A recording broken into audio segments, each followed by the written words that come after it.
the safe return of our hostages, holding on to hope each day. But as we remember, we also look ahead. We don't just survive, we thrive. We dream of a future where peace is a reality, not just a distant hope. A future where terror is a memory, and Israel stands as a beacon of resilience, innovation, and hope for all. The road ahead is long, but if history has taught us anything, it's that Israel does not back down. We will defend our people and our land, while never losing sight of our dream. A peaceful, prosperous future for Israel and the entire region. 1 year later, we remember, we honor, and we look forward with hope in our hearts and an unshakable belief that the best is yet to come.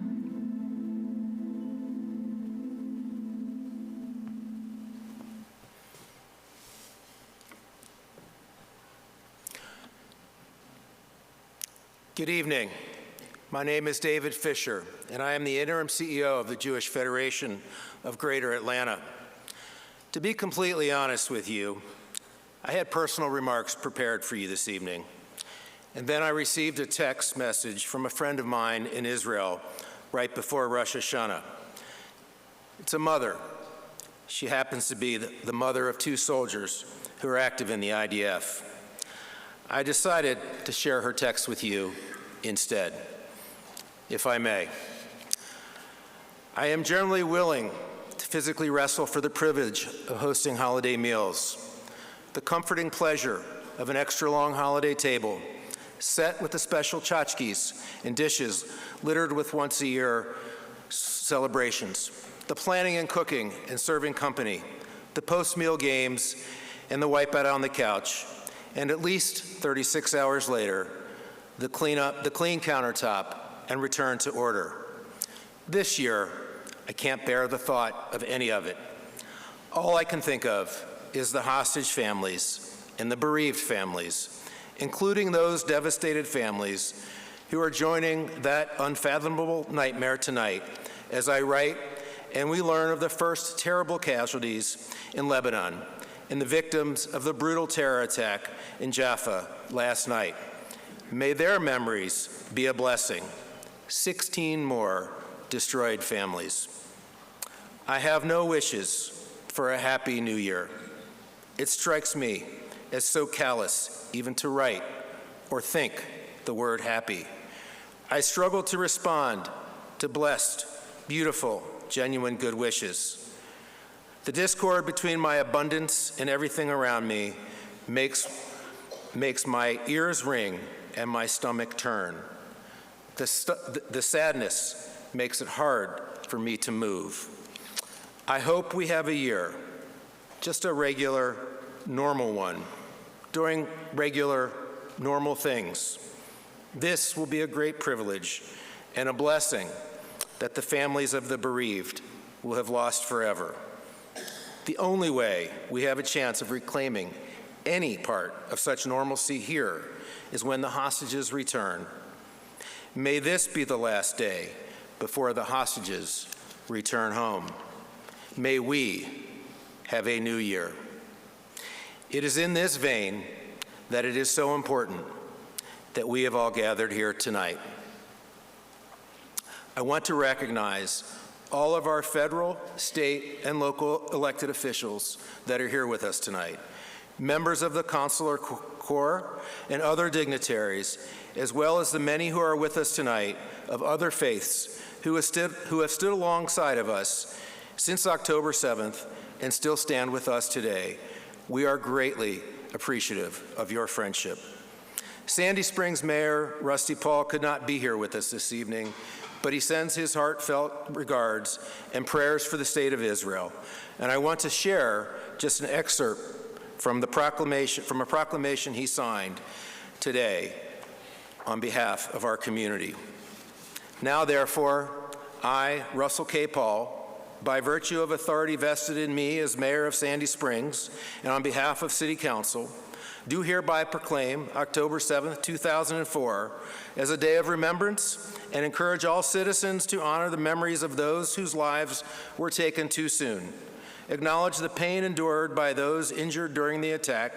Support those affected. Stand in solidarity with the families of those still being held hostage, and commit ourselves to a future free from violence and hatred.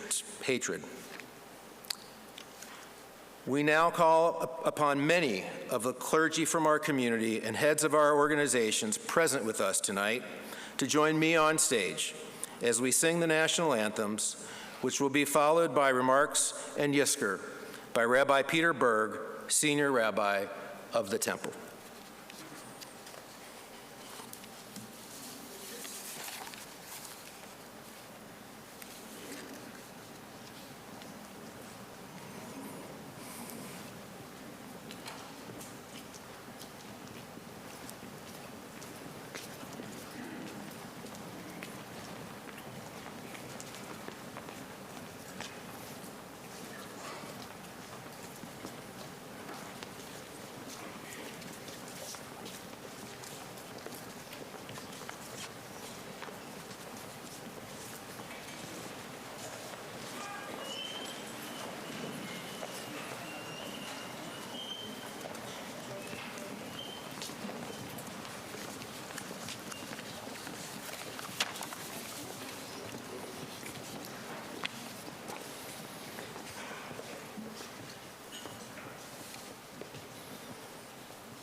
On October 7th, 2023, the Shabbat of Simchat Torah, Israel experienced the deadliest terrorist attack in history.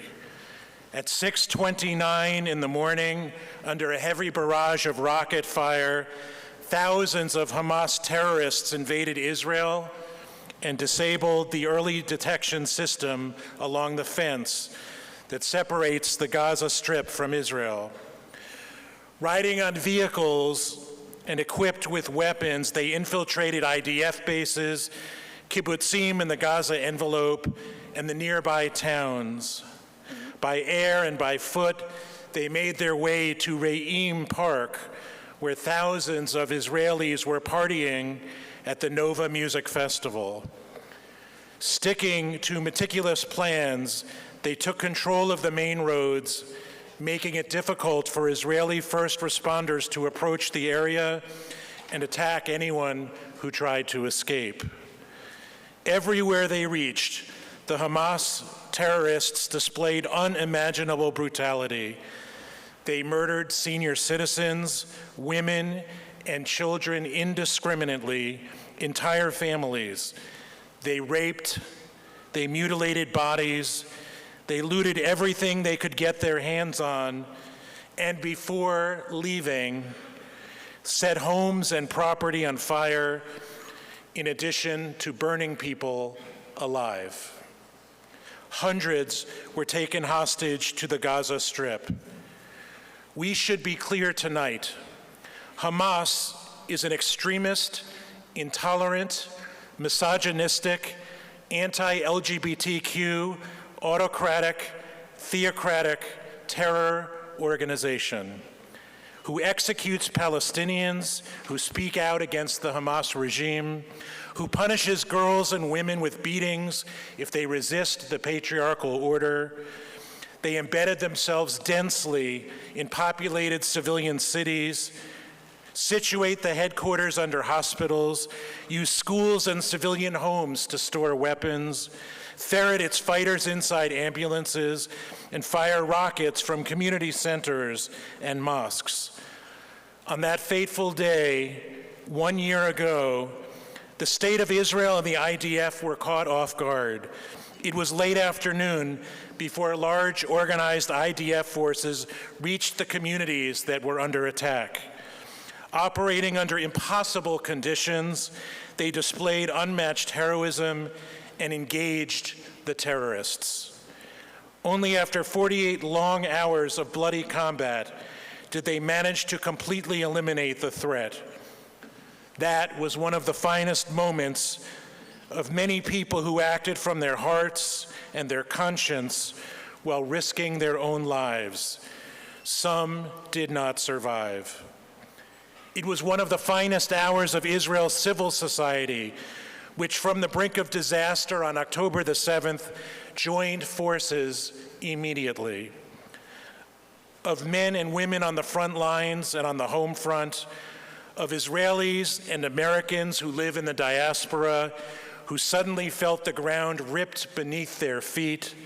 Some got on planes, many mobilized in their places of residence to help with fundraising, to increase awareness about the hostage crisis, and did so for the good of their community, for the good of their home. During the October 7th attack, 860 civilians, nearly half of them at the Nova Festival, and 578 soldiers, law enforcement officers, firefighters, Shin Bet personnel, and first responders were murdered. Thousands were wounded, of which hundreds in critical condition. 251 people were abducted to the Gaza Strip, including children, women, senior citizens, foreign nationals, and soldiers. 101 are still there, and we have come together tonight to say, bring them home now. We have gathered here to mark the first anniversary of the October 7th events that are unparalleled by any means or measurement, events whose resulting shockwaves and upheavals in Israel's civil society and among Israelis and Jews across the globe were among the most difficult we have ever experienced. Tonight, we remember the resiliency of the people of Israel, and we recite the Yizkor memorial prayer in memory of those whose lives were stolen away from them prematurely. At this time, we invite those who lost a family member or a dear friend on the 7th of October or in the days following to please take a moment to stand so that we can recognize you and offer our profound condolences.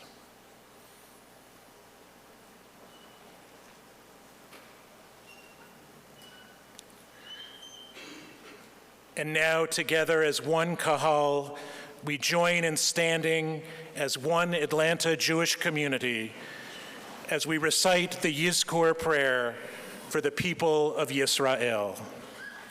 Yizkor Elohim Nishmot Yakirenu, may the people of Israel remember its sons and daughters, the loyal and the brave, the soldiers of Israel's defense forces, the first responders, the members of the intelligence, security, and law enforcement communities, the civilians who risked their lives during the events of the Black Shabbat, who ran to lead the forces that saved the people from the murderers, the savages from the terrorist organizations.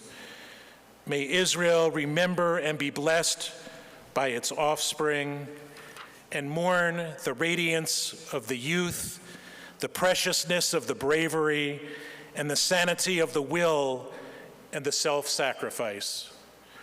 May it remember the bravery of the kibbutzim and the moshavim and the cities which stood guard until they had no strength left.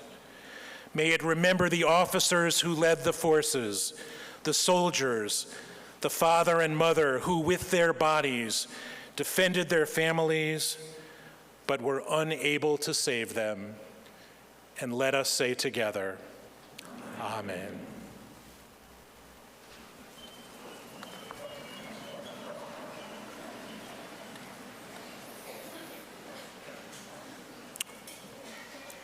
On October 7th, Kibbutz Kfar Aza was attacked by Hamas terrorists. Nearly 10% of its citizens were killed, and many were brutally taken hostage into Gaza. The wounds of that day will never be healed for those who once called Kfar Aza home. This evening, we have a survivor from Kfar Aza to tell her story. She is in Atlanta as part of a collaboration with the organization Faces of October 7th. Please welcome Ofri Avigdor Betzer from Kibbutz Kfar Aza.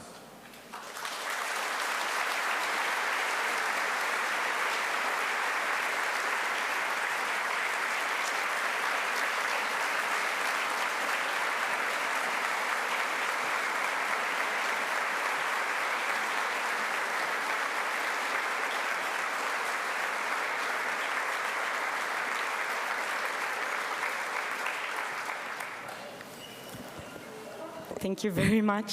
Thank you. Hello everyone.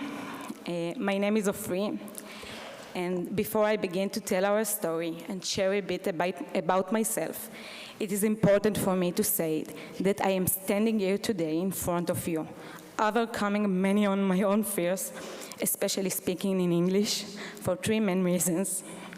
The first reason is to be the voice of my daughter, Daya, who is now 2.5 years old. On October 7, she was only 1.5 years old.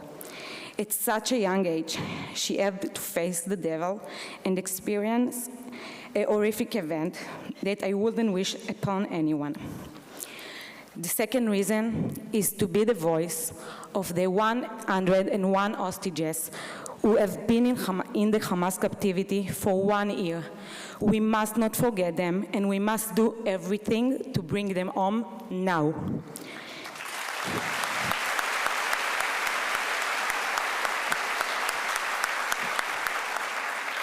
The third reason is to be the voice for those who will never be able to speak again. Over 1,500 Israeli women, men, children, and babies were burned, raped, and brutally murdered on Saturday, October 7. By pure luck, I'm here today, telling my story and not one of them.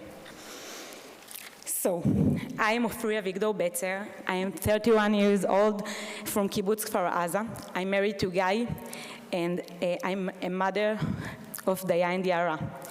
I was born in Kiryat Motzkin in 1992, the daughter of Ilan and Eti, and the sister of Mor, Amit, and Itai. I moved to Gaza Envelope in 2018 as part of a role I performed in the Israeli Ministry of Defense.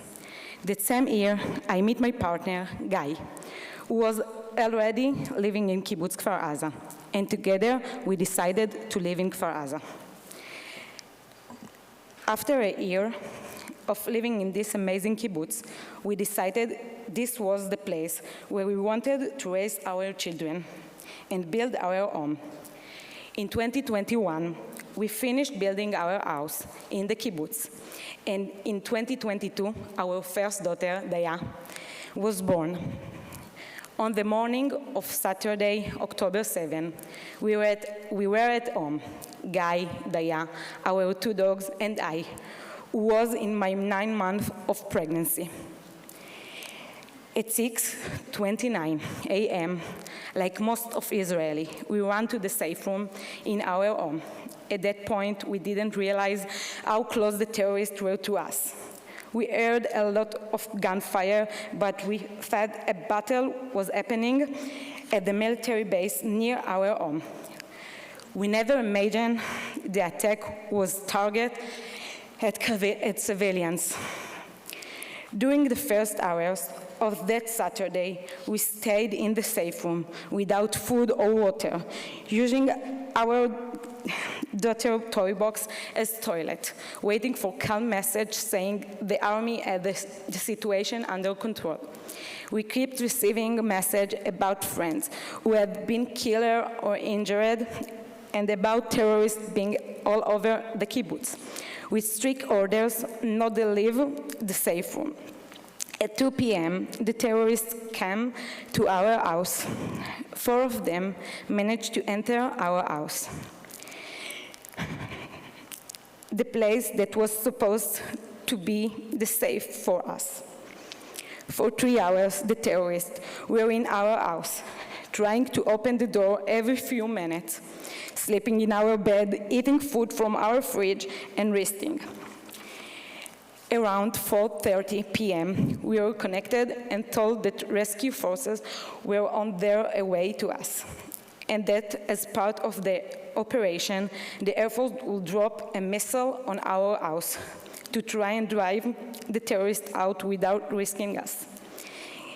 Guy helped pointing the location so the missile would hit as far away from us as possible in the house. And so, at 4:36 p.m., an Air Force missile hit our dream home. Well, we are inside. The whole house shook. Every glass object shattered, and I remember a few seconds of silence. A few seconds later, a battle began over our house. As the 4 terrorists split up, 2 of them shot at the forest trying to rescue us, injuring 1 soldier, and the other 2 fired directly at our safe room door. The bullets went through the door, passing centimeters for us. Grenades returned and explosives detonated. Guy held the safe room door through the ordeal, and by sheer luck, the bullets didn't hit him.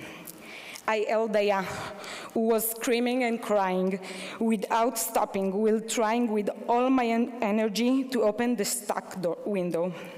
After a battle with the security forces, 2 terrorists were killed in our house, and the other 2 decided to surround it. Today, following the release of their interrogation, they heard silence from the safe room and were sure we were dead. That's why they surrounded. I will never forget the moments the safe room door opened and we saw the brave soldier who did everything for us. The entire house was dark, full of dust and smoke. The second we stepped out of the house, I remember seeing the two terrorists clearly with the security forces. I cannot forget their faces. When I left the kibbutz, nothing could have prepared me for the I was about to witness. Bodies everywhere, wounded people, and many soldiers. I was immediately placed in an ambulance to check on my baby because I had gone into labor during the battle. During the test, even mortar fire was launched toward the kibbutz. We had to lie on the floor without any shelter while I lay over there, surrounded by bodies until they managed to get us out of the area. From that moment on, I've been going through a very challenging time, living together in a hotel room, far from our home and everything we know, for an entire year. On November 12, during the most difficult time of my life, a ray of light came to me. My daughter Yara was born, the most cheerful and joyful child.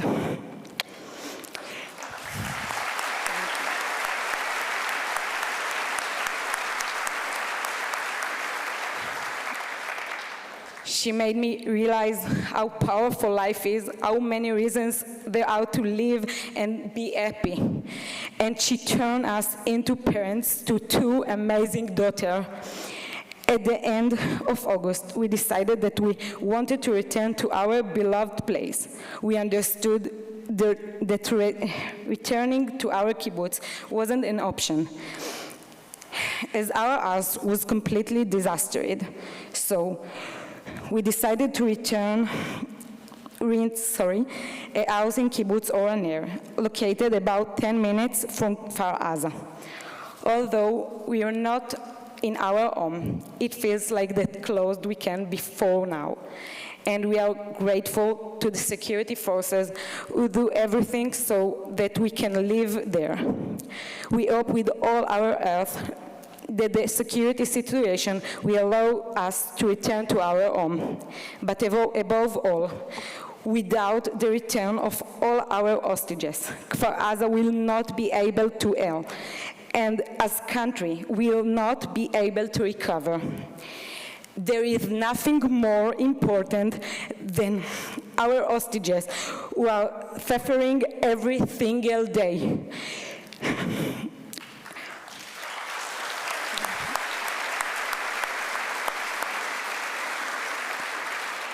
Thank you. Thank you all so, so much. Thank you. Thank you so much.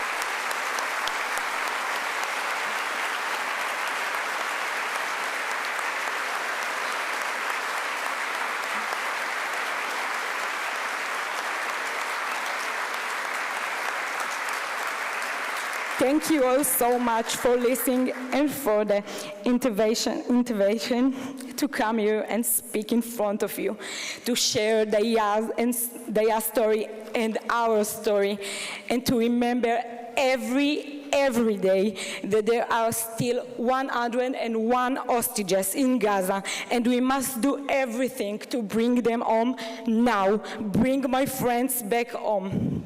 Thank you very, very much. Thank you.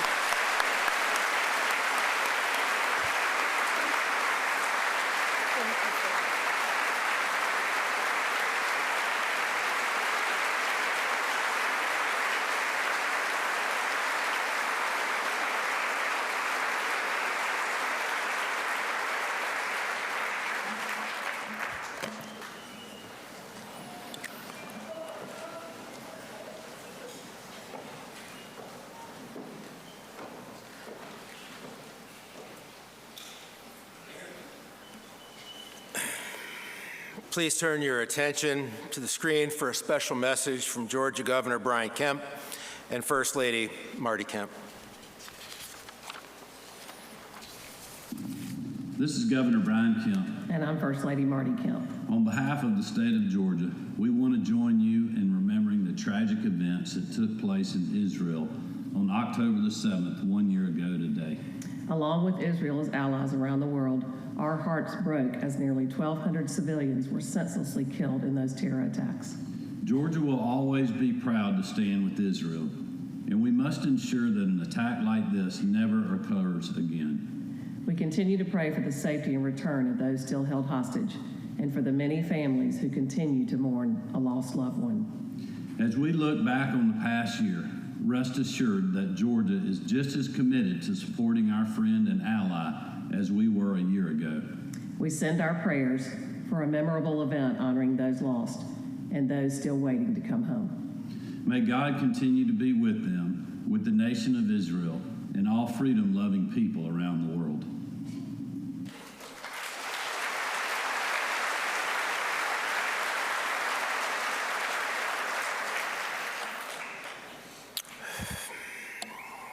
Support for Israel here in Georgia is deep and strong.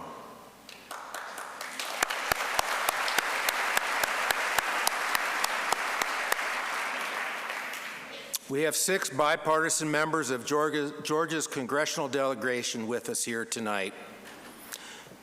Please welcome U.S. Representative for Georgia's 10th Congressional District, Representative Mike Collins.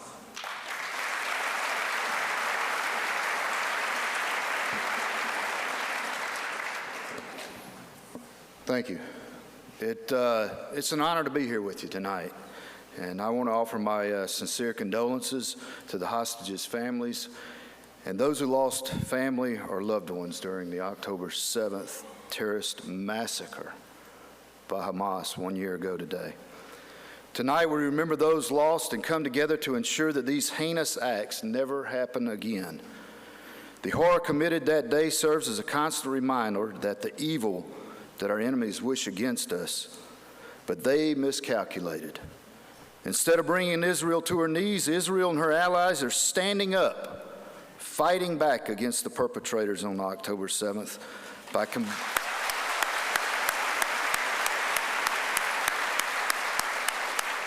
by combating anti-Semitism and truth with truth and courage. Hamas not only attacked the peaceful people of Israel that day, but they launched an assault against the idea of free and fair democracies in the Middle East. Ben-Gurion's dream of the Jewish people returning to their rightful ancestral homeland, but also against Christians like myself all around the world, and against the United States' greatest friend, Israel. This wasn't an isolated event. The tentacles of Iran and its proxies do not end in Jerusalem. Together, we face an enemy whose horror knows no end and whose mission extends past the Middle East and across the globe. If democracy and liberty are to prevail over tyranny and oppression, Israel must win, and we must make sure that Israel has the resources to defend herself.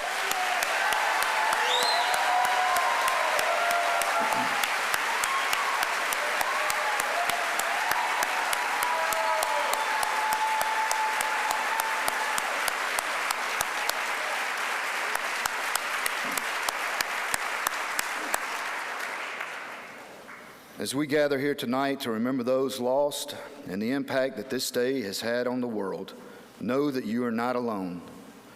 Despite the efforts of our common enemy, the relationship between the United States and Israel is strong.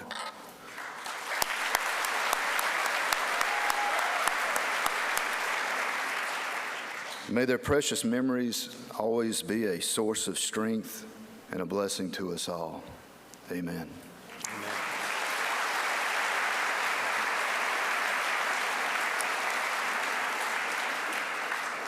Thank you. Please welcome U.S. Representative for Georgia's 9th Congressional District, Representative Andrew Clyde.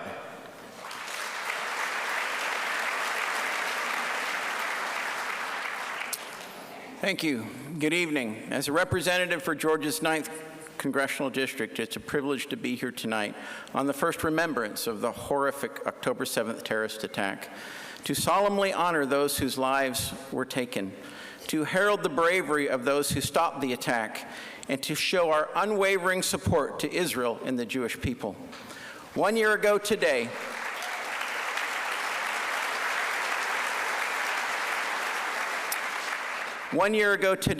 Iran-backed Hamas terrorists launched a brutal, senseless, and unprovoked attack on Israel. The world watched in horror as images and reports of barbaric acts of terror against innocent Israelis revealed the depths of Hamas's depravity. Over 1,200 civilians, including more than 40 Americans, were slaughtered, marking the deadliest attack on the Jewish people since the Holocaust. And this is hard to say. Babies were decapitated, children were burned alive, women were raped, and hundreds were abducted. 101 hostages still remain in Gaza, including 7 Americans. No words can adequately convey the evil that faced Israel 365 days ago, nor can they sufficiently deliver justice to those who lost family or comfort those waiting for their loved ones to come home. Yet it is our responsibility to never forget this day, to forever condemn Hamas's vile acts of terror, and to remember the stories of souls lost, to bring the remaining hostages home, and to do everything in our power to ensure we never see another October 7th like last year.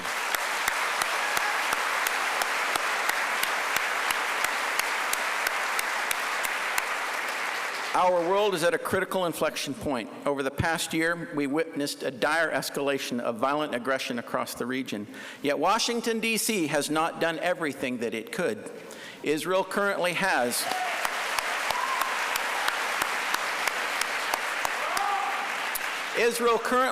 over 50,000 military small arms, primarily M4 rifles, on order from multiple manufacturers here in the United States, for which the Biden-Harris administration has indefinitely delayed export permits, preventing those desperately needed small arms from going to the Israeli National Police. What is normally a 41-day approval time frame has now exceeded 350 days. Please. Yes.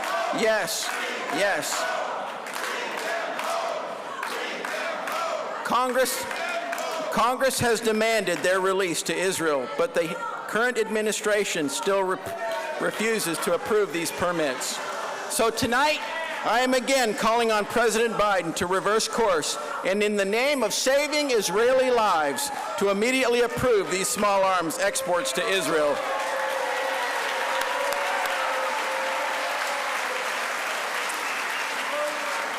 Washington must ensure that our greatest ally in the Middle East has the resources and support needed to both successfully defend its citizens from Iran and defeat Iran-backed terrorists. In addition to the widening war in the Middle East, we've also seen hate spread here in the United States. From major cities to college campuses, the rise of un-American behavior, anti-Semitic rhetoric, and violence across our country is truly alarming. Radical agents of chaos have weaponized this movement to advance anti-Semitism and unjustly target Jewish Americans. Therefore, it is imperative that in addition to our efforts to support Israel abroad, we also protect Jewish Americans here at home, as well as hold violent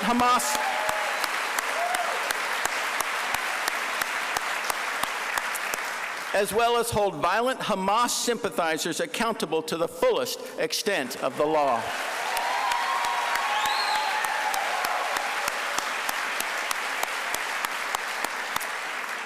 Whether here at home or abroad, I truly believe that evil can only prevail if good men do nothing. So I applaud Prime Minister Netanyahu's unrelenting commitment to completely destroying every terrorist threat facing Israel.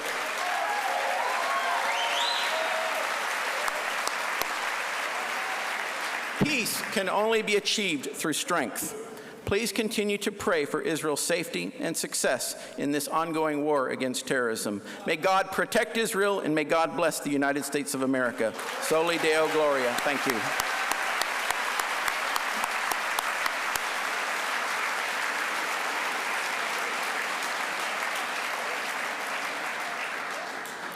Thank you, and please welcome U.S. Representative for Georgia's 5th Congressional District, Nikema Williams.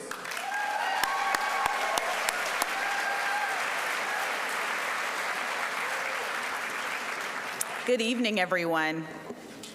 I'm Congresswoman Nikema Williams, and I proudly represent Georgia's 5th Congressional District, where we're all gathered this evening.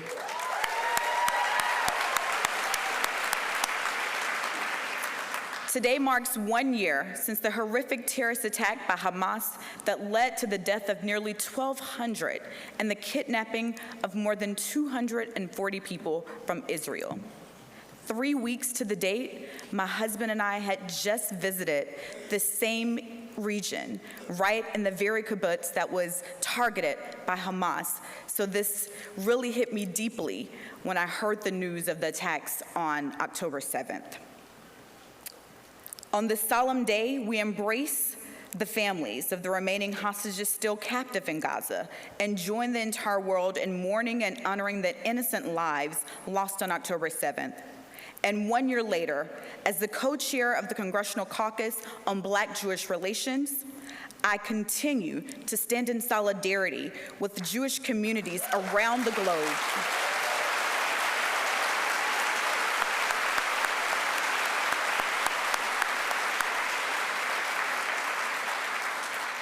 The Black Jewish Caucus on Congressional Relations is calling for the release of the remaining hostages, including 7 American citizens. On this somber day, my heart is with the families of the thousands of innocent people killed, and the families of the 101 hostages who remain captive, and the innocent civilians who continue to bear the brunt of this conflict. We pause to solemnly honor the memory of the hostages killed in captivity, including American-Israeli citizen Hersh Goldberg Poland. The loss of life, the destruction, and the fear inflicted upon so many families must never be forgotten. As a member of the House Knesset Friendship Group, I remain committed to Israel's right to defend itself and a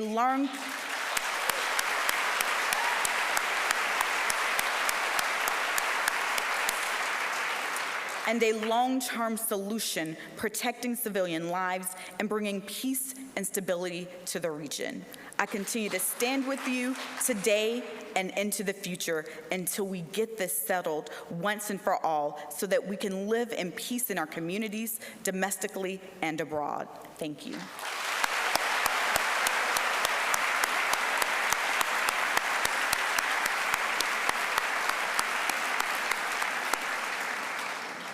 Thank you, and please welcome U.S. Representative for Georgia's 2nd Congressional District, Representative Sanford Bishop.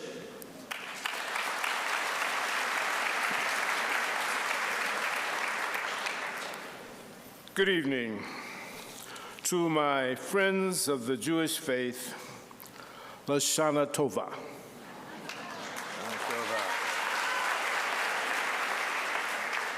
It is my prayer that all across the world, the descendants of Abraham, Isaac, and Jacob may find peace and prosperity in the new year ahead. As we approach the holiest day in Judaism, I also wish everyone a meaningful Yom Kippur and a good fast. 1 year ago today, the world watched in horror as the terrorist group Hamas launched a surprise and widespread attack on Israel. Nearly 1,200 Israelis were killed in the attack, including civilians and security forces. It was the deadliest day for Jews since the Holocaust. Thousands more were injured, and over 100 Israelis were taken hostage, some of whom remain in captivity to this day. America has been and remains Israel's staunchest ally.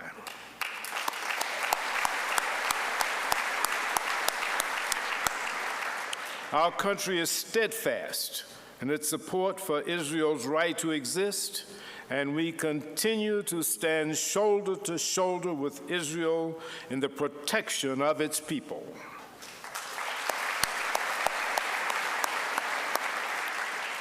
But please know that whether in war or peace, all nations must demonstrate in all their conduct the highest value and respect for innocent human life.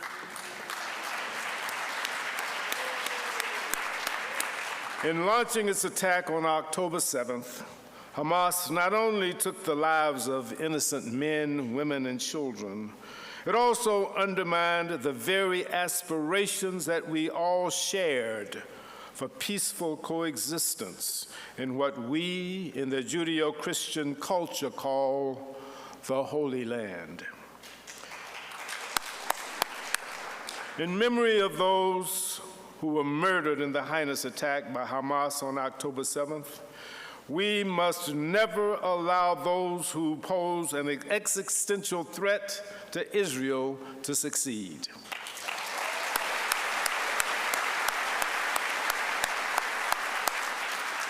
We pray every day for the safe return of all of the hostages and hope for a day when there will be peace in the region, so all can live with mutual respect and harmony.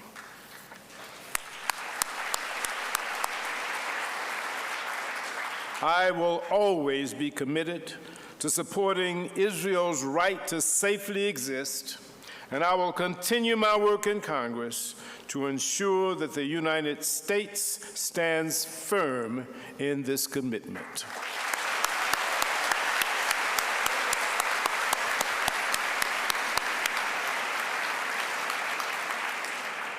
Thank you, and please welcome U.S. Representative for Georgia's 11th Congressional District, Representative Barry Loudermilk.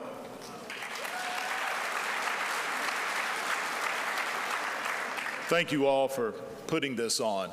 I don't have prepared remarks, but just as a simple country boy from Georgia, I just want to speak from my heart. So my dad was a veteran of World War II. And I was taught throughout my life there are moments in history that you never forget. And in my household, it was December 7th, 1941, because that was a day of an unjustified attack on the United States of America, which thrust us into a war against oppression and tyranny and genocide.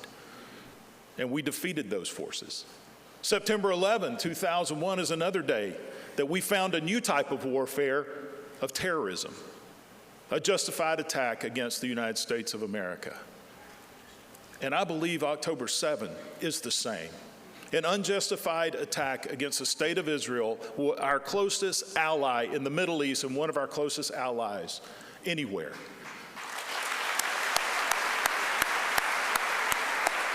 A nation that has the right to exist and a right to defend itself. But just like in World War II, friends stand with friends.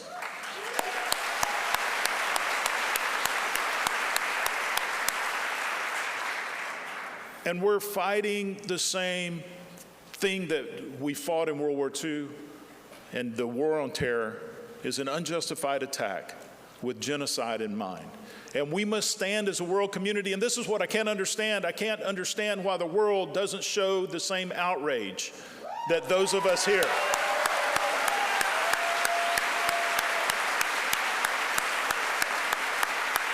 These are terrorists that do not share our values, they do not share our ideology, and that genocide is what they seek of the Israeli people. It's time that we stand together as a country.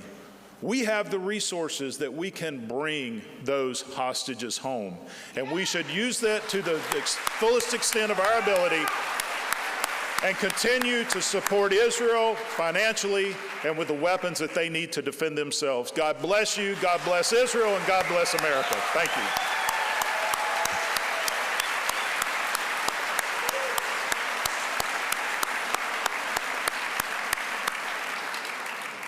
Thank you, and last but certainly not least, please welcome U.S. Senator John Ossoff.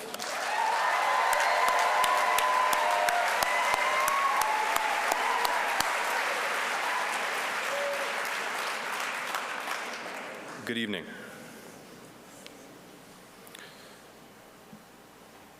David Fisher, CEO of the Jewish Federation of Greater Atlanta, Rabbi Berg,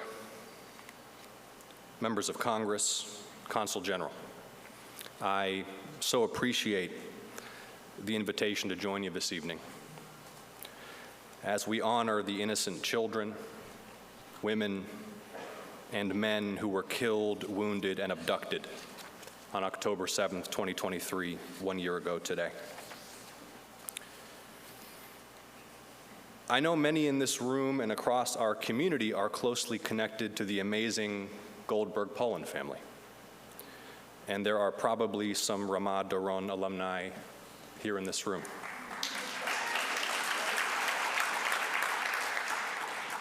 And when I sat with John and Rachel in Tel Aviv, I have to be honest with you, I thought to myself, how are they doing this?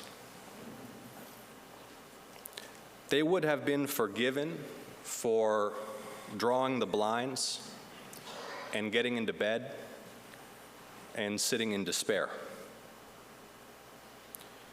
Just as Hirsch would have been forgiven for hiding in the corner of that shelter, covering his head and praying for life.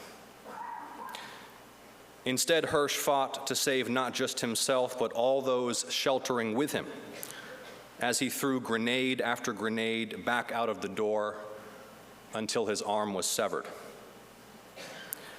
And instead of despairing, John and Rachel fought every day for their boy, sustaining hope, urging and organizing action. Sometimes I'd be walking the halls of Congress, and there they were, John and Rachel, determined and strong, refusing to allow the world and its leaders to forget their son. Every time I sit with hostage families, whether in Washington or in Israel, I'm overwhelmed by admiration for their resolve, but also by the searing realization of the constancy of their pain. When Hirsch was murdered, I called Rabbi Heller to check in on him in the congregation, and he told me that Congregation B'nai Torah had held an empty chair for Hirsch right at the front at every service since October 7th. That chair is gone now,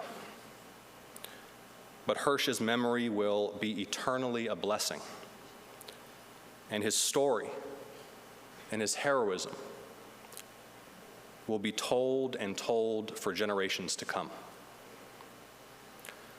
Hirsch was killed under Rafah alongside Carmel Gat, whose brother Or was my guest at a recent joint session of Congress. At Kibbutz Be'eri, Hamas murdered Or's mother, Kinnerat, who was defiant to the last moment. And they abducted Carmel and Or's sister-in-law, Yarden. Yarden, thank God, survived and was released during a U.S. brokered ceasefire in late 2023.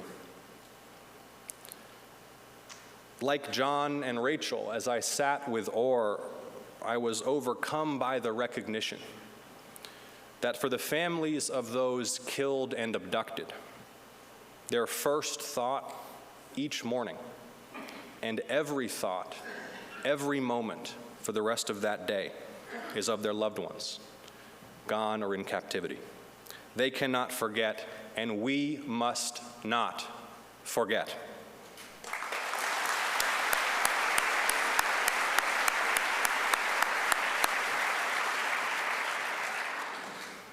Just as there are countless stories of terror on October 7th, there are countless stories of heroism. While Kinnerat was staring down her killers at Be'eri, and Hirsch was throwing Hamas grenades out the door of his shelter near Re'im, a young woman from Georgia was saving lives at Kibbutz Sa'ad. Rose Lubin,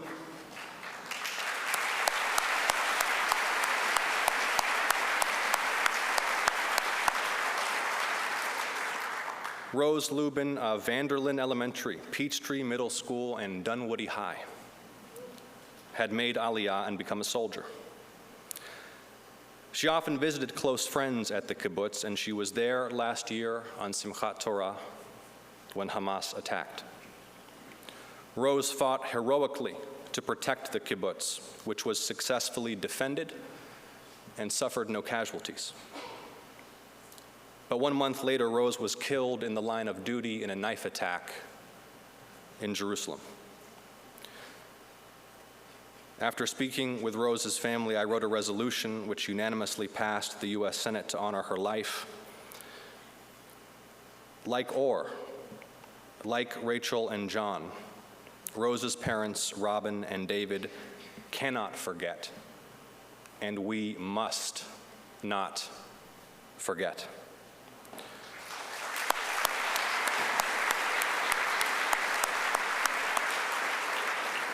More than 1,000 people of many nationalities were killed on October 7th, and there are those who were taken who still sit in dungeons under Gaza.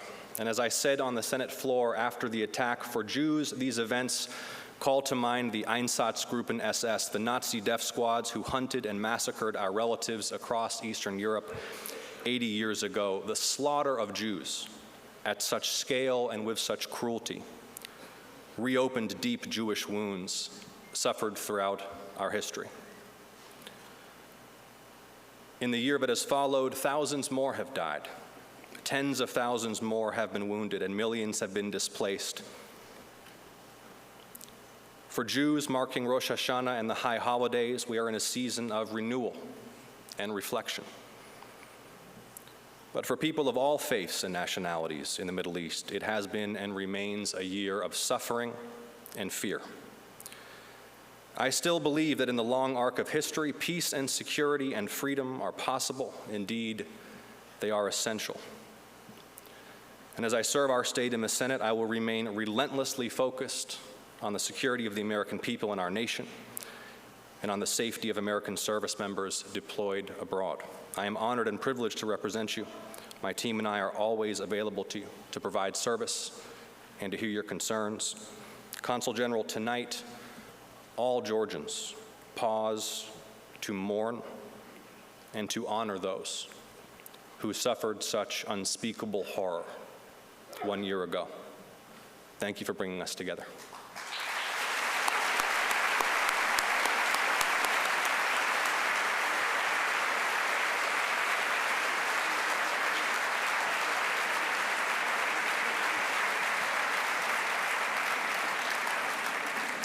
Please join me once again in thanking all of our members of Congress and the many hundreds across the country who support us.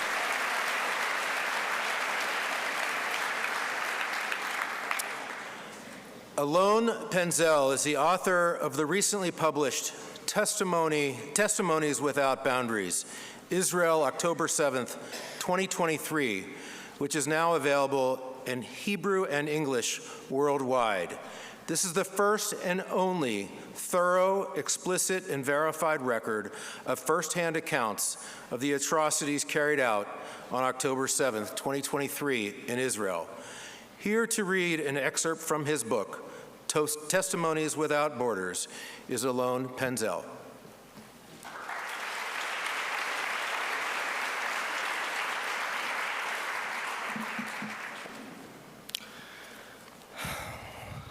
Thank you, everyone, for being here today.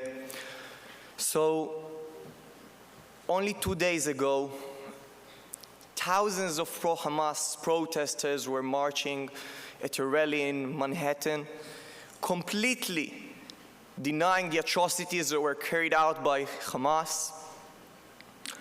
I was marching there as well, proudly waving the Israeli flag and calling for the immediate release of our hostages. And the reason I'm telling you this is because already on October 7th, I immediately foresaw the worldwide denial that we would face among the international community. Such denial which we will only be able to defeat using unfiltered, uncensored, unapologetic historical documentation, just as the one in front of you here today. And with your permission, I will read now a short testimony from the book out of dozens of other testimonies, exclusive ones that are shared in the book. And I will also give a trigger warning and say that this is not easy to hear. But since October 7th was graphic and difficult to hear, then we should remember the atrocities that were committed. Nathan Koenig, one of the rescue forces members, told me, "We arrived at one of the kibbutzim again on Wednesday morning. This day is engraved in my memory and will remain with me forever. We entered one of the houses by climbing over the ruins because the house was completely destroyed. Suddenly, we saw a mattress and a girl was tied to it. We tried to separate her from the mattress, but we couldn't and didn't understand why. When we looked closer, we noticed that metal wires were running inside her body. We're trying to lift the mattress again, but we were unable to do so. Suddenly, we realized that the girl was actually tied to a man, apparently her partner, on the other side of the mattress. Both were completely naked. The terrorists inserted metal wires into their bodies, through their stomachs, and tied them together on both sides of the mattress. And yes, ladies and gentlemen, this is the extent of cruelty that occurred on October 7th. And I'm very happy to say, if I can say happy, that the book is being distributed worldwide after being completely verified with all the accounts, which is very important, so people can know and remember what happened on October 7th. But that doesn't come without implications. How should I even try to summarize my last year, knowing it has only focused on documenting deaths and being surrounded by sorrow? Collecting the testimonies myself, witnessing the atrocities on a daily basis, seeing these smashed bodies, consistently imagining torture, blood, and suffering. So, that's true. I'm not the person I was before. My soul has changed forever, and the long-term consequences are probably yet to be seen. And yet, I do not regret. On the contrary, standing here in front of you today, I feel privileged to have taken this most important national mission upon myself, commemorating October 7th for generations to come, combating anti-Semitism and worldwide denial, and keeping the memory of our brothers and sisters alive for eternity, so we will never, never forget, and never, ever forgive.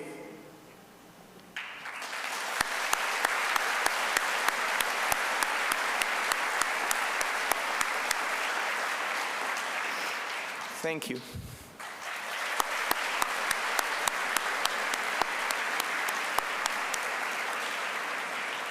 Thank you, Alon.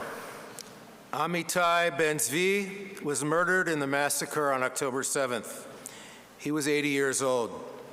His caregiver, Jimmy Pacheco, a Filipino, was taken to Gaza and released after 47 days. Amitai was born in 1943 in New York, raised in kibbutz Ein HaShofet, and spent almost 50 years in Nir Oz. Amitai had 4 biological children, an adopted daughter, and 9 grandchildren. Please welcome Avishai Ben-Zvi, son of Amitai Ben-Zvi, to do the prayer for the hostages.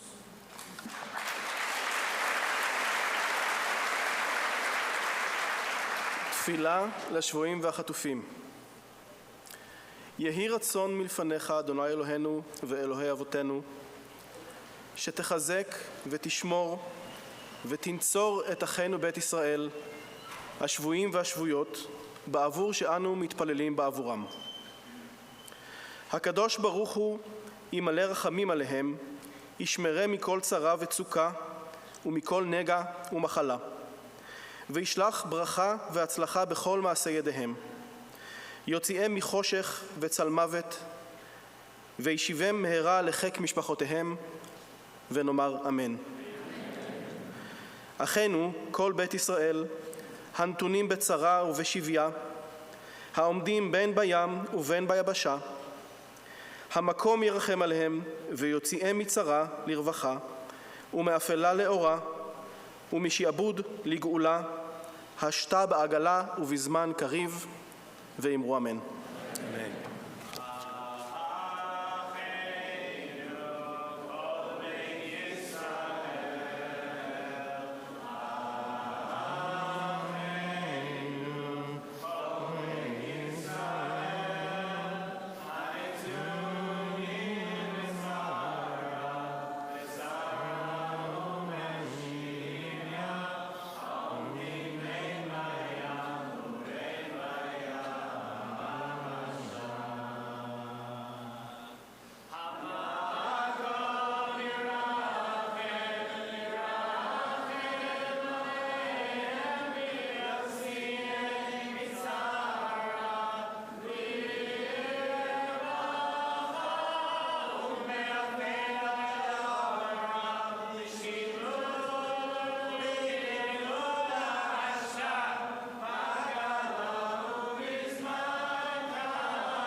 Hi, my name is Gilad.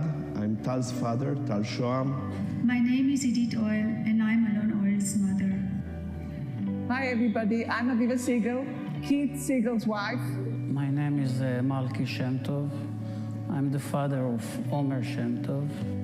My name is Noah. My name is Yili Ben-Ami. I'm from Kibbutz Be'eri, and on the 7th of October, I was in Kibbutz Be'eri.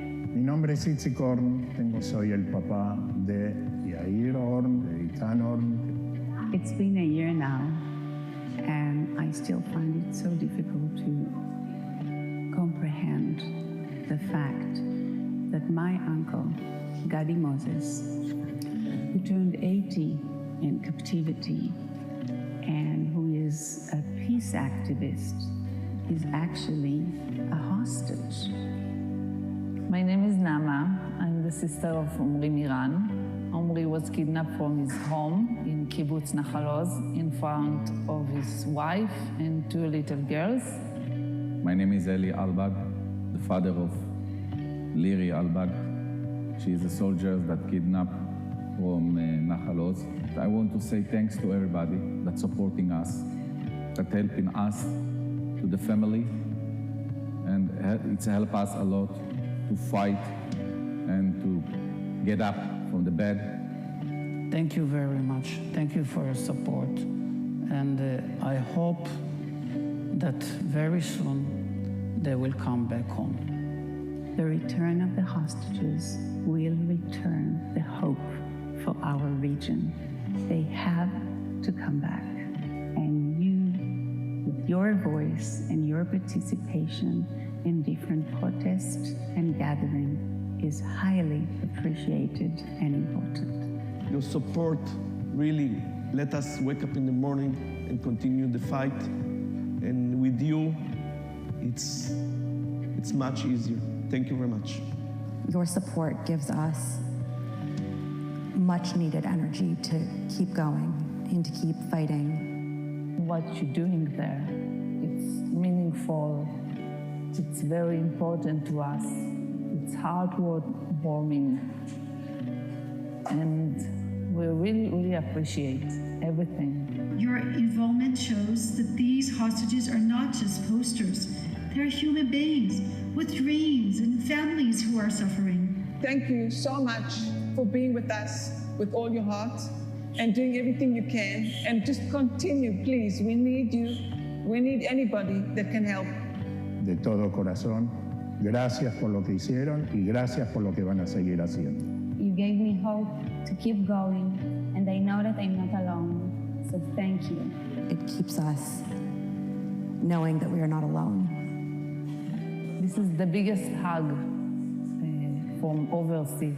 I say thank you, and all the family, 100 family with my family, 101 family, say thank you for supporting us and helping us. We love you.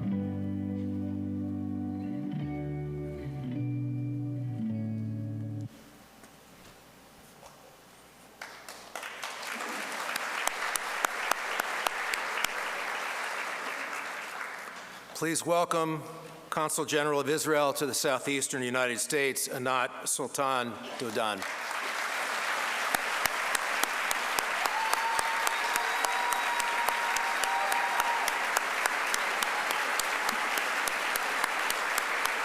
Thank you.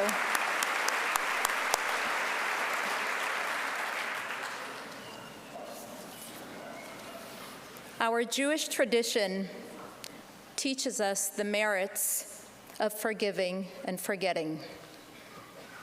But when there is an attempt to destroy us, when we are confronted with an evil that seeks to erase our very existence, then the Bible commands us and emphasizes the command by repeating it twice.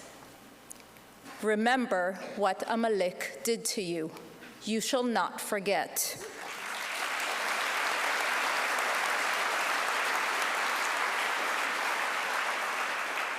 On October 7th, a modern-day Amalek attempted to destroy, terrorize, and break our people.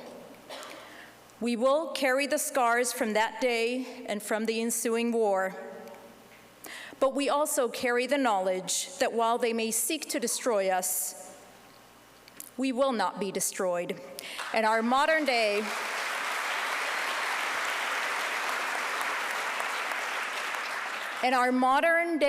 enemies will end up where our enemies of the past now reside, confined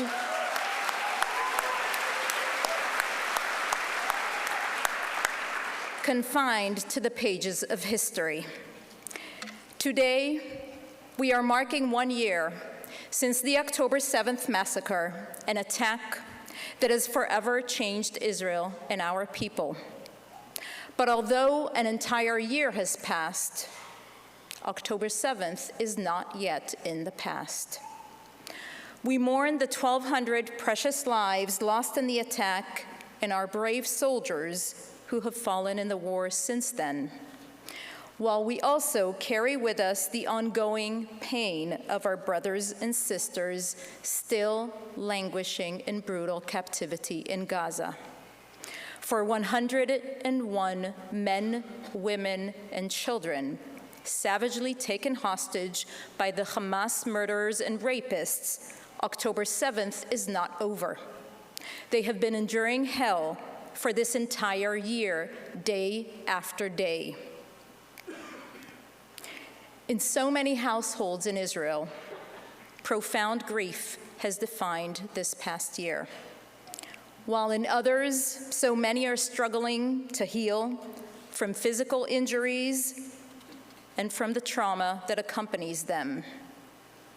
In other households, every knock at the door sends a wave of panic and fear that perhaps these are the dreaded bearers of the message that no one wants to receive. In a year marked by so much pain and struggle, we have encountered also so many realities which should never exist. New support groups have been formed, among them a support group for children orphaned by both parents, a support group for widows who are pregnant with children never to meet their fathers, support programs for dozens of amputees who have left their arms, their legs, sometimes both, in the battle for our survival. But the profound loss and pain, they are not what define us.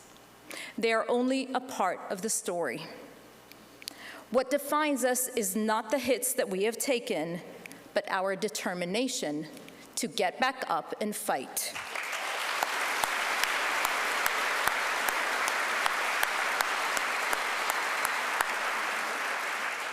What defines us is our knowledge that we will not be defeated.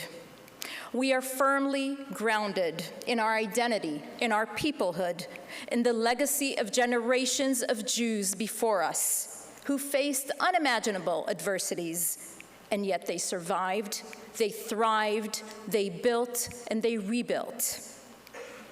This war began with Hamas's October 7th attack, followed swiftly by assaults from Iran's other terror proxies. On October 8th, Hezbollah began attacking us from Lebanon, firing until today over 9,000 rockets at our civilians. Iran's terror proxies in Yemen, in Syria, in Iraq have since targeted us with missiles and drones. And just last week, Iran once again directly attacked Israel with over 180 ballistic missiles aimed at our civilians. As Israel has demonstrated, these ongoing, unprovoked attacks will not go unanswered.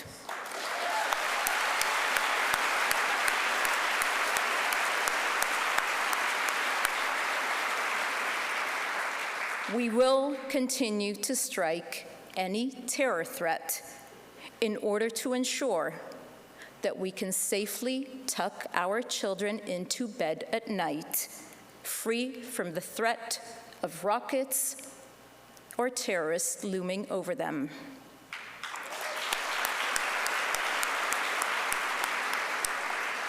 We are fortunate to live in a time when the Jewish people have regained sovereignty in our ancient homeland, following millennia of exile and persecution.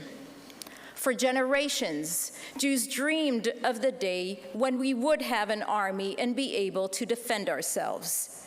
Today, the Israel Defense Forces fulfill that dream.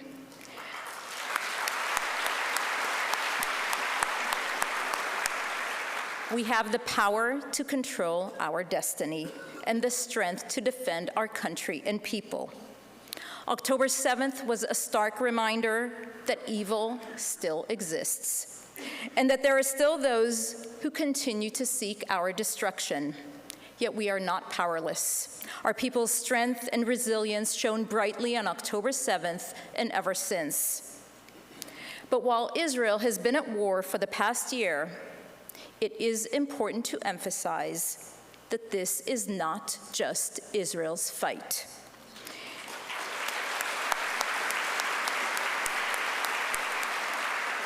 Israel stands on the front line, fighting a radical Islamist ideology that is a threat to all members of the free world, driven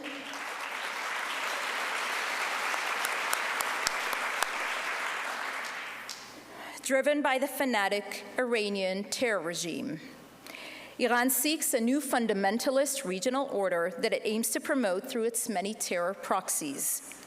Iran must be held accountable. Decisive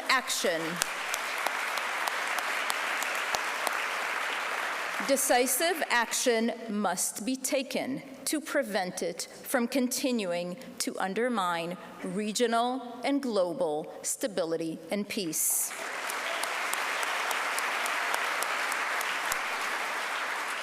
While Israel is fighting those who committed the largest massacre of Jews since the Holocaust and other terror proxies whose declared goal is the destruction of Israel and the Jewish people, we are witnessing a dumbfounding phenomenon.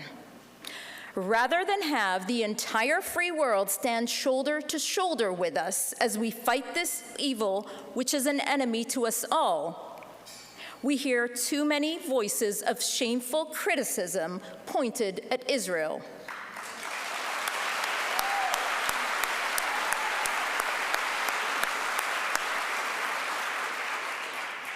The reality is not that complicated and should leave no room for confusion. Israel, throughout our existence, has been very clear in seeking peace with our neighbors. Whenever there has been a leader courageous enough to choose peace and normalization with Israel, peace has become a reality for the benefit of both our peoples. But our yearning for peace does not mean that we will sit back and be slaughtered over and over again.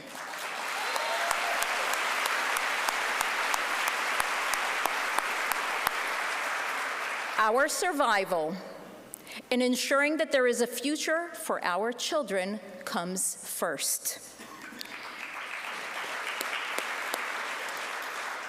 Those who choose to criticize us at this moment of truth should ask themselves, what would they do and what would they expect their government to do in the face of those who seek their destruction?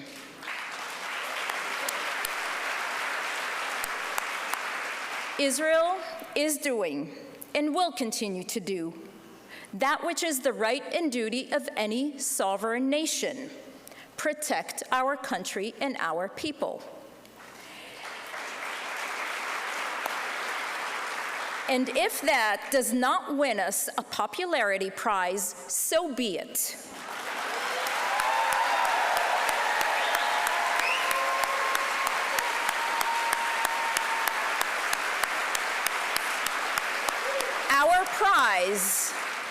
Our prize is to survive, to continue living, and to continue writing the story of the Jewish people.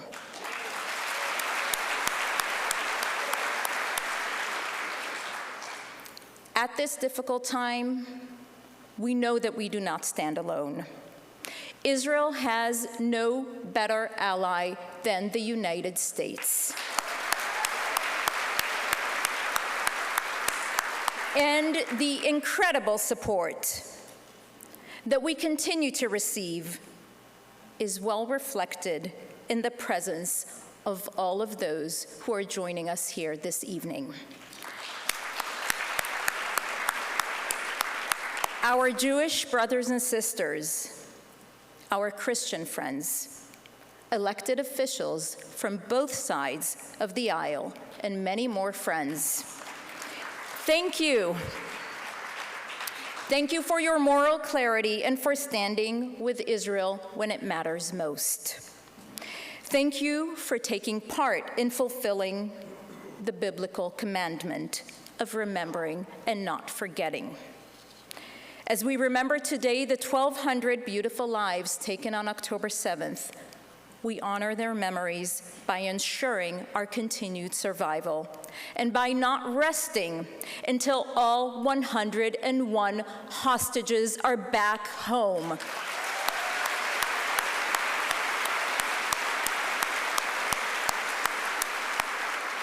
Home with their loved ones, home with our nation. May the memories of our fallen loved ones be forever blessed. Am Yisrael Chai. Thank you.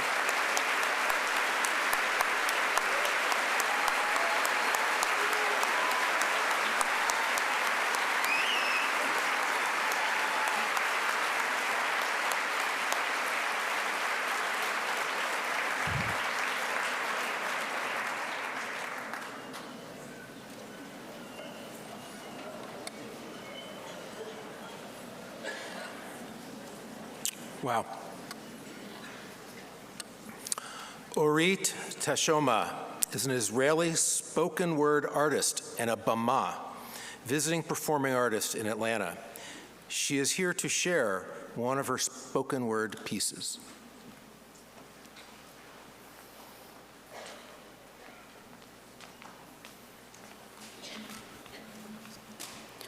Everyone is a target. Holocaust survivors, a baby who just learning to take the first step, young people who celebrate life at a music festival, everyone is a target. Whether you came to the Holy Land to connect with Jesus, Hashem, or Allah, everyone is a target. Whether you came for opportunity to study at the university or because you found love, everyone is a target. Even if you fought for peace your whole life, they didn't give you a chance to fight for yours. A target. Maybe my baby realized it too. He didn't want to come into the world even though we passed the due date. A week later, we finally found ourselves in the living room next to the majority of women who gave birth alone, while most of the men were recruited to protect us. And if only the opportunity was given, we and the babies would have been targets too. 2 weeks later, I'm at home holding my baby in my arms, watching the television scream at a mother after a mother after a mother burying their sons and daughters. Thousands of families still searching for their loved ones. So what if we need to still run to the shelter 5 times a day? Still a target. Now we hear the news from firsthand. LA family member Leo was kidnapped. Mary's sister-in-law brother was murdered. David, childhood neighbor Shmuel, was killed at work while trying to save lives. The city is filled with mourning tents, and if only they could, a target. It's been a year, and we still have 101 hostages in hell. 140,000 still haven't returned to their homes. Our existence is frozen, waiting in a place for redemption. A year has passed, and I heard one survivor said he wished he hadn't survived at all. From that nightmare that happened in the daylight, helpless in front of the whole world. Wishing he will be able to hear music and not hear people screaming while being sexually tortured. To walk calmly down the street without looking back, to not hesitate to leave the house, to not feel guilty because he survived, to follow his dream even if he felt neglected as a human being. I wish you would remember who you were before they chose you as a target. Thank you.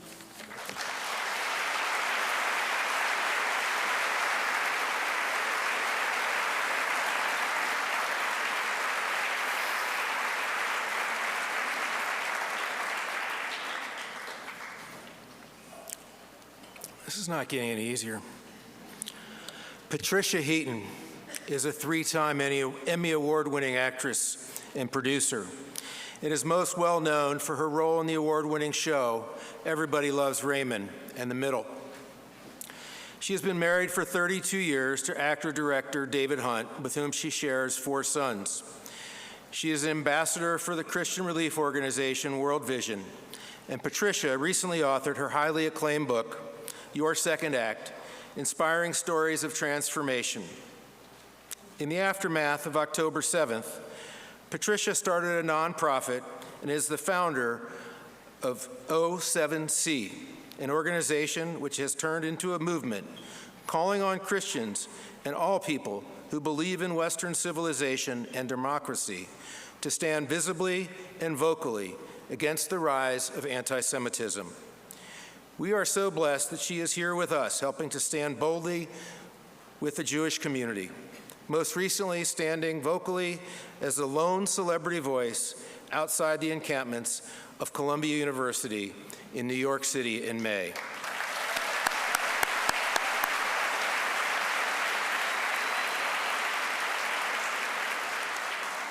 Patricia was also named as an ambassador by Yad Vashem Museum in Jerusalem for this year's Holocaust Remembrance Day.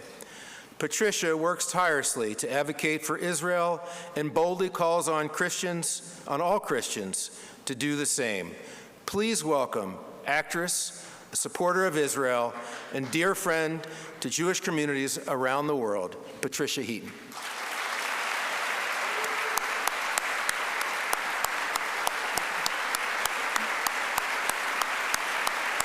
Thank you.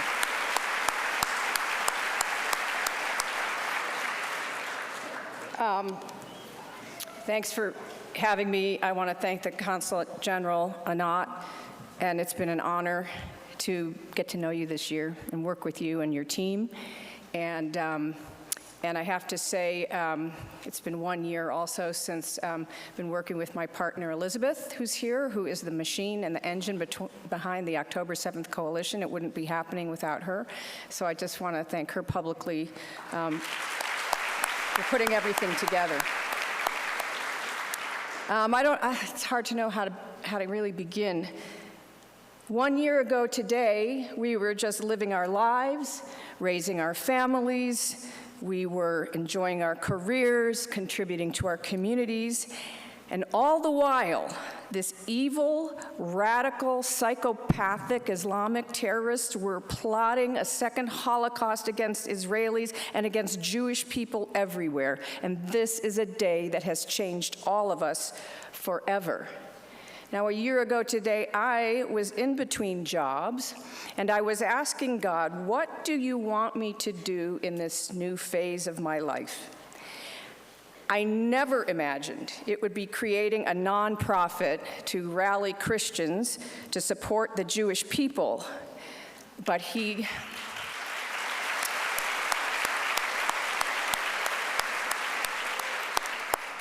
grabbed my heart on October 7th. And my only choice, and Elizabeth's only choice, was to say, Hineni, here I am.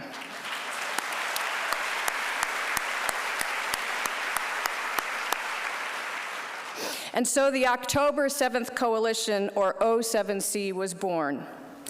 Elizabeth and I have committed ourselves to fostering unity and education between Christian and Jewish communities through interfaith events and unity dinners. We support Israeli music through the Nashville program, the Promise Sessions with Temple Shereth Israel. We sponsor various activities. We worked with the consulate here to screen the Hamas body cam footage in Nashville. We hosted a multi-faith audience at the Nova Festival exhibit in Los Angeles and many other events. And 1 year later, this work continues. As was mentioned, one of my first personal appearances for O7C took place at Columbia University when I spoke at the hostage rally. And as we know, there are still 101 hostages in captivity, including Ariel and Kafir Bibas and their parents. The courage of all the hostage families is humbling, especially that of Rachel Goldberg Poland. Her fearlessness and tenacity continues to be an inspiration, and she is owed our prayers as she now tends to her grief over the death of her beloved son, Hirsch. But despite these horrors and despite the suffering, I firmly believe, I know, that Israel will prevail, because the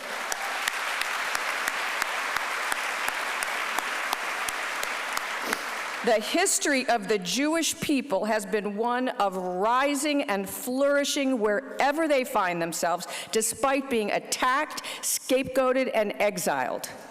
What they have created in Israel is what our forefathers did here. And part of our mission at O7C is to help Americans, and especially Christians, understand the significance of a strong, free, democratic society in the heart of the Middle East. Wherever the Jewish people have landed, they have succeeded in creating communities that are welcome to all. The great nation of Israel is a shining testament to their resilience, their ingenuity, and their inclusiveness.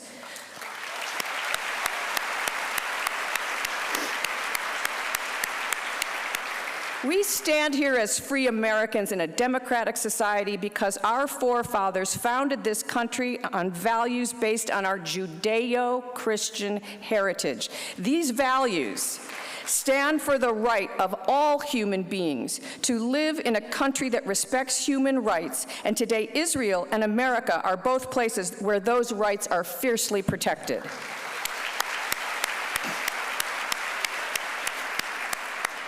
People from all walks of life, from all faith traditions, who want to live in peace and freedom with no fear of persecution or shame, can live here or in Israel and expect security and a harmonious existence with their neighbors. In an area where most countries limit or repress basic human rights, Israel alone is a shining beacon.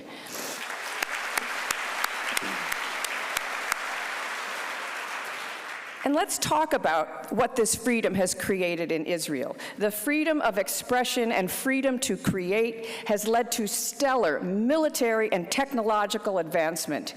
Israel has become a global superpower in these fields, with 1 out of 8 citizens working in these areas.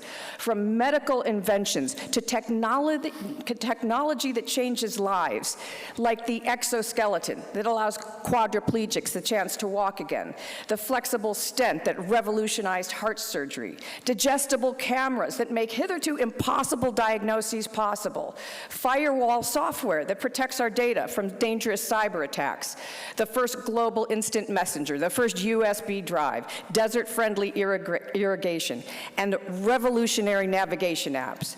And of course, the incredible blessing of the unparalleled Iron Dome. Israel's developments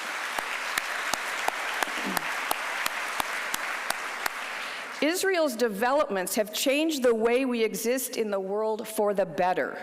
With over 6,000 startups in Israel, it is yet to be seen how these great minds will continue to change and prosper the lives of all our children and grandchildren for years to come. The Jewish people are small in number, but they are mighty. They choose values like self-determination, joy, resilience, tenacity, and goodwill to all. And these are just a few of the long-standing values that have made Israel great and which make the Jewish people so special. You know, Mark Twain famously revered the land of Israel and the Jewish people, and this is what he wrote. If the statistics are right, the Jews constitute but 1% of the human race, and that would suggest a nebulous, dim puff of stardust lost in the blaze of the Milky Way. Properly, the Jewish people ought hardly to be heard of, but he is heard of, has always been heard of. He is as prominent on the planet as any other people, and his commercial importance is extravagantly out of proportion to the smallness of his numbers. His contributions to the world's list of great names in science, literature, art, music, finance, medicine, and abstruse learning are also way out of proportion to the weakness of his numbers. He has made a marvelous fight in the world in all the ages, and has done it with his hands tied behind him. He could be vain of himself and be excused for it. Other peoples have sprung up and held their torch high for a time, but then burned out, and they sit in twilight now or have vanished. The Jewish people saw them all, beat them all, and is now what they always were, exhibiting no decadence, no infirmities of age, no weakening of their parts, no slowing of energies, no dulling of their alert and aggressive mind. All things are mortal, but the Jewish people.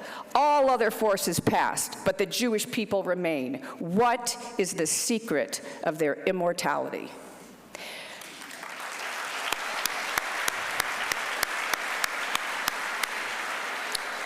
We, as believing Christians and Jews, know what the secret is. The very first book of the Old Testament states it clearly. I will bless those who bless you and curse those who curse you, and all peoples on earth shall be blessed through you. And what's more, God's promised us victory to the righteous, which is boldly stated in Deuteronomy. Be strong and courageous. Do not fear or be in dread of them, for it is the Lord your God who goes with you. He will not leave you or forsake you. Now, Elizabeth and I also find words of encouragement in the New Testament. God's call to us in this space reminds us of the words that St. Paul said to the Ephesians. Put on the full armor of God, so that when the day of evil comes, you do everything in your power to stand, and when you've done everything, just stand. So, We must take heart. And as Christians and Jews, we have a history of unlikely heroes to draw inspiration from. David was just one young shepherd boy, and he took down Goliath. Joan of Arc was one young peasant girl who saved France. I see before me a room full of Davids and St. Joans. It doesn't take a lot of people to fight this battle, just the right people.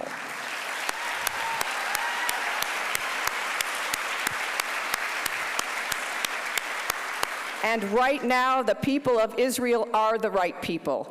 I believe with all my heart that Israel is now saving the world with the incredible fight that you and they are waging against Hamas and Hezbollah, Iran, the whole evil, demonic system.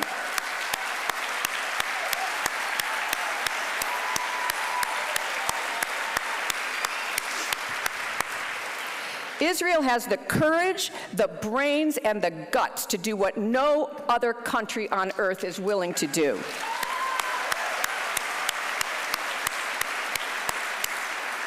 The depth of gratitude the world owes Israel is enormous, and because you are sacrificing your beautiful young sons and daughters to save the world from this terror. We don't deserve you, but I thank you from the bottom of my heart.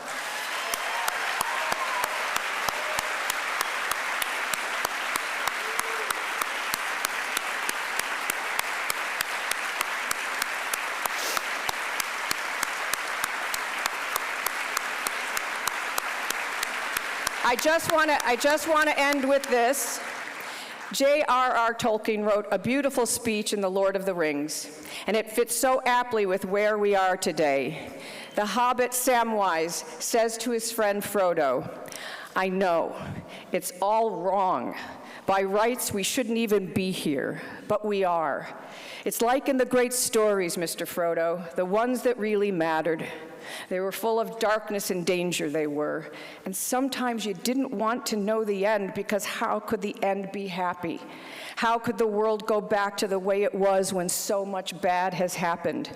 But in the end, it's only a passing thing, this shadow. Even darkness must pass. A new day will come, and when the sun shines, it will shine out the clearer." Those were the stories that stayed with you. Folk in those stories had lots of chances of turning back, only they didn't. They kept going because they were holding on to something. And what was it they were holding on to? That there's some good in this world, Mr. Frodo, and it's worth fighting for. Thank you for fighting for the rest of the world, and know that we will always be with you and beside you and for you. Am Israel Chai. Thank you.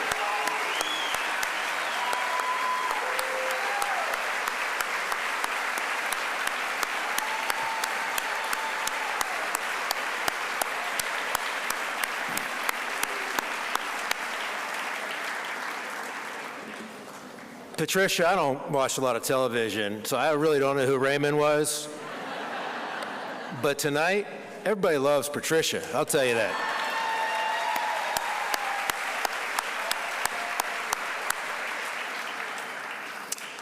Before we call up some beautiful young people from Israel, I just want to take a moment to thank the Sandy Springs Police Department,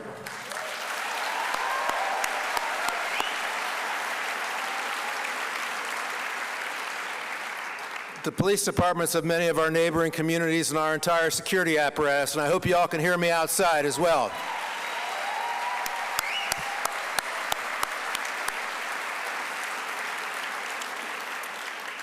Not just for your hard work tonight in pulling tonight's program off, but for every day, every week, every month, all the time. We are grateful for your service.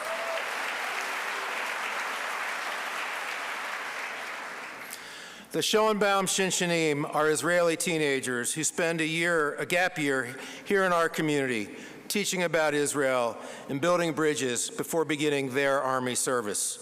Please welcome the Schoenbaum Shinshanim for the prayer for the IDF and the prayer for the state of Israel, followed by a collective singing of Am Yisrael Chai.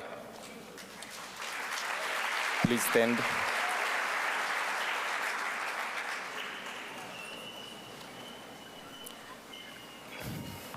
מי שברך אבותינו, אברהם, יצחק ויעקב, הוא יברך את חיילי צבא ההגנה לישראל, העומדים על משמר ארצנו וערי אלוהינו. מגבול הלבנון ועד מדבר מצרים, ומן הים הגדול עד לבוא הערבה, ביבשה, באוויר ובים. ייתן אדוני את אויבינו, הקמים עלינו, ניגפים לפניהם. הקדוש ברוך הוא ישמור ויציל את חיילינו מכל צרה וצוקה, ומכל נגע ומחלה, וישלח ברכה והצלחה בכל מעשי ידיהם. ידבר שונאינו תחתיהם, ויעטרם בכתר ישועה ובעטרת ניצחון. ויקוים בהם הכתוב, כי אדוני אלוהיכם ההולך עמכם להילחם לכם עם אויביכם, להושיע אתכם, ונאמר אמן. אמן.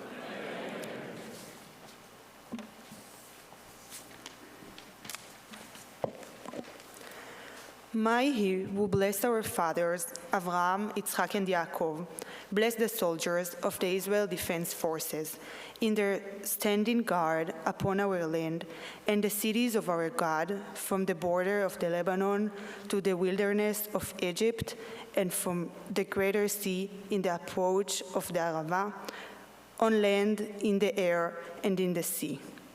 May the Lord give our enemies the rise against us, flags in front of them. May the Holy One, blessed be He, guard and rescue our soldiers from all trouble and distress and from all affliction and illness, and send blessing and sources in the all work of their hands. May He crush those that hate us below them, and crown them with the crown of salvation and with the wreath of victory. And through them let the verse be fulfilled. For it is the Lord, your God, that walks with you to fight for you against your enemies to save you. And let us say, Amen.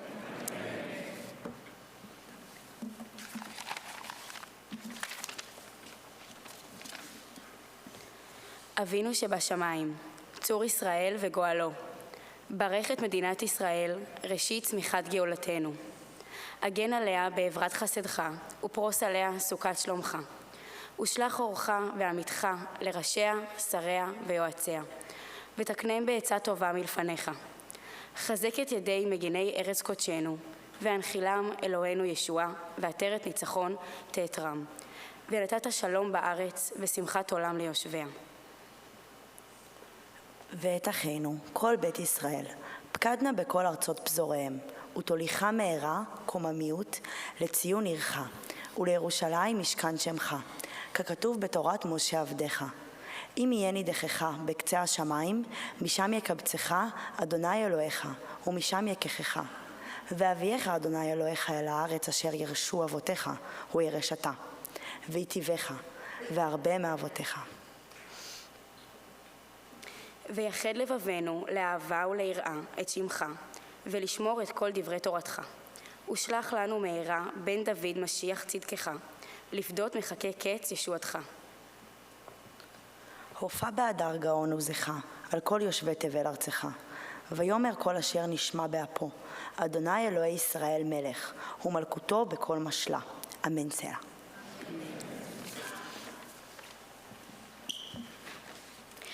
Our Father, who is in heaven, protector and redeemer of Israel, bless the state of Israel, the dawn of our deliverance. Shield it beneath the wings of your love. Spread over it the canopy of peace. Send your light and truth to its leaders, officers, and counselors, and direct them with your good counsel. Strengthen the defenders of our holy land. Grant them, our God, salvation and crown them with victory. Establish peace in the land and everlasting joy for its inhabitants. Remember our brethren, the whole house of Israel, in all the lands of their dispersion. Speedily bring them to Zion, your city, to Jerusalem with dwelling place, as it is written in the Torah of your servant Moses. Even if you are despaired in the autonomous part of the world, from there the Lord your God will gather and fetch you. The Lord your God will bring you into the land which your ancestors possessed, and you shall possess it and God will make you more prosperous and more numerous than your ancestors. Unite our hearts to love and revere your name and to observe all the precepts of your Torah. Speedily send us your righteous Messiah of the house of David to redeem those waiting for your salvation. Shine forth in your glamorous majesty over all the inhabitants of your world. Let everything that breathes proclaim the Lord God of Israel is King. His majesty rule over all. Amen. Selah.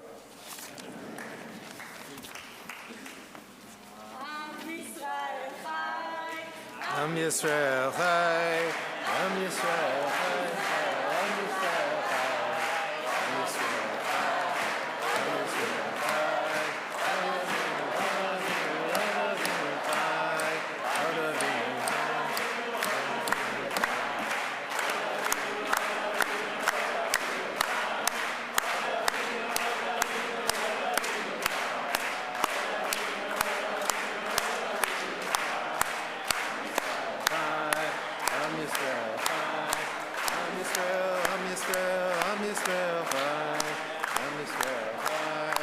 Am Yisrael Chai, Am Yisrael